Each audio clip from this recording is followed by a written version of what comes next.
Olá, bem-vindo ao vídeo de senoides a tempo contínuo. Como a gente viu no vídeo anterior, as senoides são sinais muito importantes para o processo de amostragem, porque é muito fácil descrever o que acontece com as senoides na amostragem e qualquer sinal que a gente vai ter de interesse, ele pode ser escrito com uma combinação de sinais senoidais. Então, nesse vídeo, a gente vai focar no que são os sinais senoidais. Como eu disse, a gente vai começar a tempo contínuo, que são as senoides do nosso mundo, as senoides do sinal do telefone, por exemplo, e coisas assim. Então vamos dar uma olhada no que é uma senoide para começar. Se vocês se lembrarem do colegial, o seno e o cosseno de um ângulo são a relação. O cosseno é a relação, você pega um triângulo retângulo aqui. O cosseno desse ângulo T aqui é a relação entre esse cateto adjacente ao ângulo e a hipotenusa. O seno do ângulo é a relação entre o cateto oposto e a hipotenusa.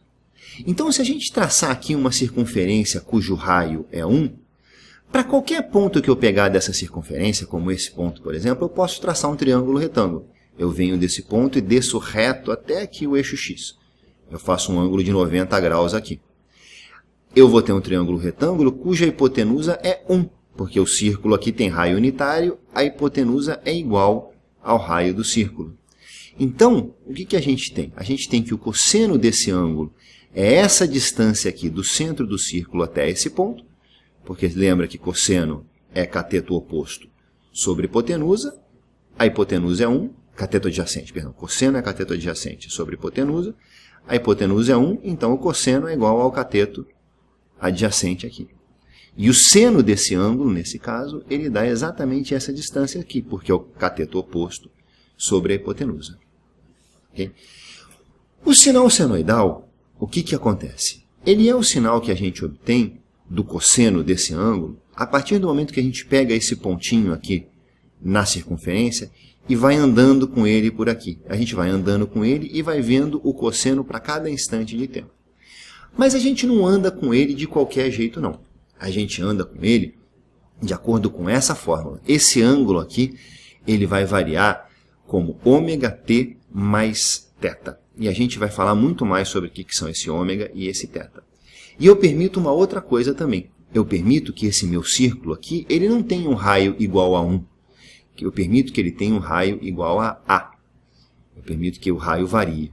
Então, o cosseno desse ângulo aqui, a hora que eu pego esse ponto e faço aquele triângulo retângulo nosso aqui com 90 graus, essa distância aqui, esse cateto adjacente, vai passar a valer A cosseno de ômega-t mais θ. E aqui a gente chega na importantíssima fórmula do sinal senoidal. Essa fórmula é o sinal senoidal. Essas grandezas aqui, A, ômega e θ, elas são dadas. Eu tenho algum valor de A, algum valor de ômega e algum valor de θ que são fixos. A única coisa que varia nessa fórmula é o valor de t. O A é chamado de amplitude, o ômega é chamado de frequência e o θ é chamado de fase. Antes de começar a ver quais são o papel desses valores, vamos tentar pensar nas unidades desse ômega-t mais θ. Então, como eu disse para vocês, o cosseno desse ângulo aqui depende do valor desse ângulo t. Aqui. Esse ângulo t, normalmente, ele é dado em radianos. Radianos é uma medida de ângulo que, basicamente, ele é a razão, a divisão entre o comprimento desse arco aqui, do quanto eu ando na circunferência para sair daqui e chegar até o ponto, dividido pelo raio da circunferência. Então, por exemplo, quando eu dou a volta inteira aqui, a minha circunferência aqui, eu dei a volta inteira na circunferência. Então, eu andei por fora da circunferência o perímetro da circunferência. Eu andei 2π vezes o raio. Se eu pego 2π vezes o raio e divido pelo raio, eu tenho 2π. Então, o ângulo em radianos, quando eu dou a volta inteira na circunferência, é igual a 2π. Tá? A partir disso, a gente pode descobrir quanto que vale o ângulo em radianos igual a π, ou igual a π sobre 2. Então, para ver se você entendeu esse conceito, eu gostaria que vocês agora resolvessem um exercício onde eu vou pedir para vocês determinarem o cosseno e o seno de alguns ângulos em radianos. Então, por favor, resolva e já já a gente volta.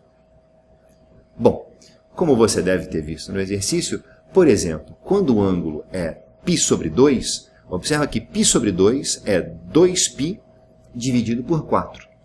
Então, π sobre 2 significa que eu dei 1/4 de volta na circunferência. Então, significa que meu ponto está exatamente aqui. O cosseno desse ângulo, eu tenho que baixar esse troço até o eixo x, o cosseno desse ângulo vale 0. E o seno desse ângulo é essa distância aqui no eixo y, ele vale 1. Bom, agora a gente vai ver o papel desses parâmetros, da amplitude, da frequência e da fase. Vamos estudar isso nesse gráfico. E antes vamos ver qual é a cara que eu obtenho ao andar esse ponto aqui ao longo da circunferência e ver quanto que vale o cosseno em cada instante de tempo. O que eu obtenho nesse caso é um gráfico com essa cara aqui. Aqui eu estou fazendo o tempo t variar de 0 até 10 segundos. Como eu disse, a amplitude, a frequência e a fase têm valores fixos. Aqui a minha amplitude tem um valor 4. A frequência tem um valor 2π e a fase tem um valor 0. Então, para a gente tentar começar a pensar no papel da amplitude, eu gostaria que vocês olhassem para os gráficos a seguir e me dissessem o que eu vou obter quando a amplitude for igual a 6. Bom, a amplitude, como a gente viu, o papel dela é multiplicar aqui o cosseno. O cosseno em si, ele pode variar de 1 a menos 1. Então, quando eu multiplico o cosseno por uma determinada amplitude A, quando o cosseno vale 1, A vezes o cosseno vale A. Quando o cosseno vale menos 1, eu vou ter A vezes o cosseno vai valer menos A. Então, se o cosseno varia de 1 até menos 1, A vezes o cosseno vai variar de A até menos A. Então, o que acontece com esse A é que ele estica ou encurta o meu gráfico. A gente vê aqui no nosso gráfico, por exemplo, eu mudei um pouco a escala aqui, para ficar mais claro o que acontece. Quando eu pego o A e passo, por exemplo, de 4 para 2, a gente vê que o gráfico vai diminuindo, a amplitude vai diminuindo, até ela chegar em 0. E eu vou aumentando o A, a amplitude vai aumentando também. Então a gente vê que nitidamente o A controla o quanto que esse gráfico varia, qual é o limite mínimo e máximo do cosseno. Ele não muda a forma, essencialmente. E a fase? O que acontece com a fase agora, o valor de θ? Para entender o valor de θ, vamos voltar aqui para o nosso gráfico do A cosseno de ômega t mais θ. Aquele pontinho dando uma volta na circunferência aqui. Observa o que acontece quando t igual a 0 no instante inicial. Quando t igual a 0, basicamente, esse meu ponto começa no instante ômega-t mais θ, o t igual a 0, ele começa no ponto θ. Então, por exemplo, eu gostaria que vocês pensassem o que acontece com o gráfico aqui do seno, do sinal senoidal nosso, quando eu mudo, por exemplo, o θ para π sobre 2. Ele vai começar num outro ponto. Como vai ficar a cara desse gráfico para esse valor de fase? Por favor, tenta dar uma olhada qual das alternativas a seguir corresponde ao gráfico desejado. Bom, como eu falei, quando eu mudo a fase, a gente muda o ponto onde a gente começa o gráfico. Então, se a fase é π sobre 2, no instante t igual a 0, eu saio desse ponto aqui, daqui de cima. Então, eu começo com o meu cosseno. Lembra que o cosseno, eu pego o ponto, jogo aqui no eixo x e vejo a distância até a origem. Quando eu estou aqui, eu pego esse ponto e eu caio em cima da origem. Então, meu cosseno no instante inicial vale 0. E daí eu começo a rodar. Então, em vez de começar a rodar daqui, que é o que eu rodo quando a fase é 0, quando o θ é 0, eu começo daqui, com o meu cosseno valendo 1. Eu começo a rodar daqui, com o meu cosseno valendo 0. Então, se a gente voltar lá para o nosso gráfico, isso equivale a, em vez de começar daqui com o cosseno valendo 1, eu começo daqui com o cosseno valendo 0.